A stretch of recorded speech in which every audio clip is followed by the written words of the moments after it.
shooting nyo? Oh. Okay naman.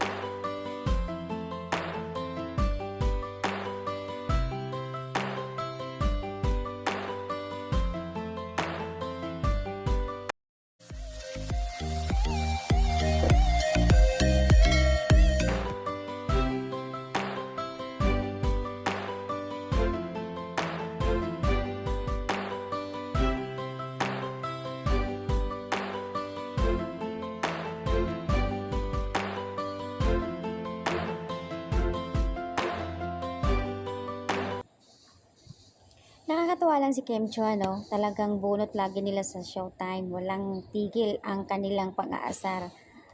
Yung minsan wala sa timing, biglang mapaamin, biglang nadudula si Kimmy. Tulad na lang sa Showtime kahapon. Yan. Tinatanong nga siya kung masaya siya after ng shoot nila. Sagot nga naman ni Kimmy, aba syempre naman kasi masaya ang movie.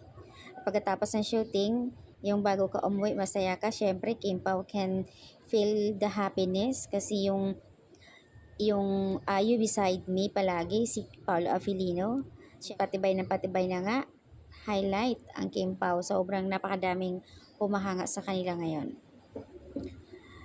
So, ayan guys, nakakatuwa lang kasi yung kapwa co-host niya, pag si Darin ang bumirada, agad naman dudugtungan ni Ninong Ogie daw nila yan ha.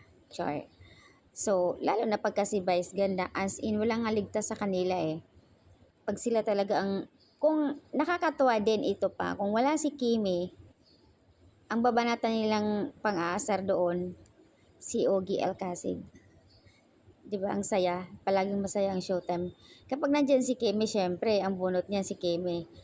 Talaga namang andoon yung tawanan. Ito na nga yung sinasabi na yung wala ka pang balak aamin, mapapaamin ka talaga. Yung mga the way sumagot, yung mga facial expression ni Kimmy pagdating sa asaran, yung hindi mabanggit ang pangalan ni Paolo pero tinutukoy nila si Paolo, di ba? Ang saya. Yung makikita mo sa kanya na masaya talaga si Kimmy. So syempre, masaya na rin ang lahat para sa kanya.